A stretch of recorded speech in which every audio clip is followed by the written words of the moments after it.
Wala pa akong maisip na content. Turuan ko na kayo gumawa ng duyan. Bale, step by step to. Ito ang part 1.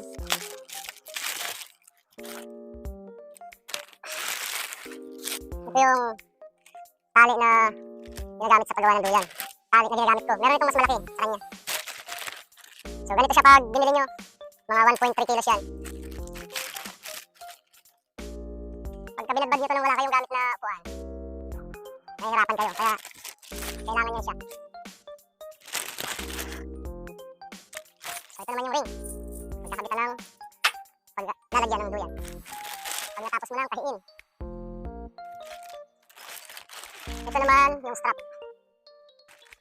So bali, 3 ang materialis na kailangan. Ito, kalimutan ko yung klase nito. Kung anong klaseng tali. So sa part na to, tuturuan ko muna kayo kung paano magbadbad nitong tali para hindi kayo mahirapan pag magtatahi na kayo. So meron tong 1, 2, 3, 4 na buhol. Ito ang pinakadulo niya. So kailangan to, ilagay mo dito sa upuan.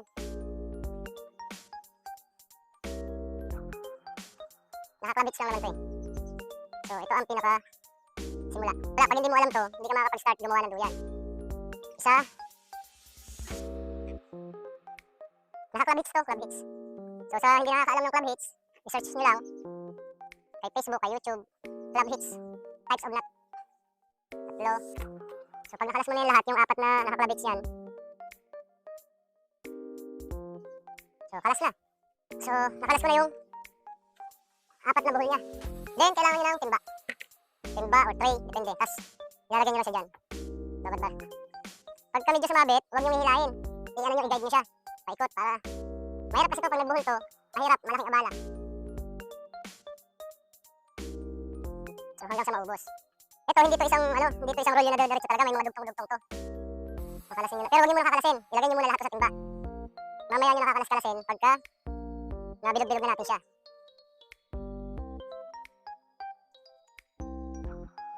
Basic. Ito ang pinaka-basic. So ito, kita nyo, tadugtungan niya. So mamaya, sa ngayon, huwag nyo muna tatanggalin. Mamaya na pag binilog-bilog ko na. Binilog-bilog natin. Gaya nito, medyo tumigas. So, gagawin ko siya, hindi ko siya pipiliting hilahin. Kasi pag hinila mo yan. So, galaw-galaw na yung tali. Yan na, ito problema na siya. Pero huwag nyo, anuhin talaga yung shot. Hanapin ko na lang yung, pagka may ganitong problema, tali, hanapin nyo na lang yung, ayan, alas na siya. Lambing-lambingin nyo lang. Maselan kasi to. Parang ano rin, parang yung nylon din na tali. Pagka hindi mo na ayos yung pagkakalas niya, mas malaking abala or dahil mabibisit ka na, hindi mo na siya babadbarin. Puputol-putulin mo na siya.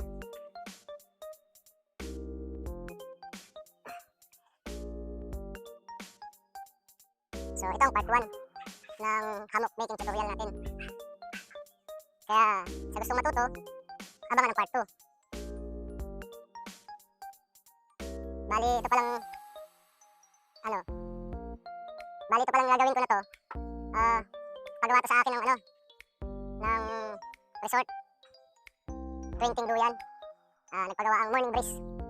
Located sa Nakar. Yan. Tapos na ang first part ng ating pagkakalas ng tali.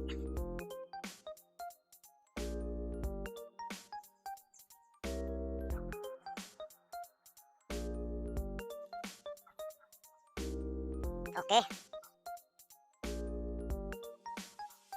So, yan. Tapos na ang first part.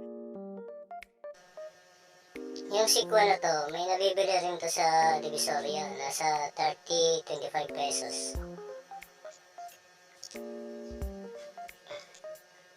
Then, ito naman yung panukat ko. 3 inches yan.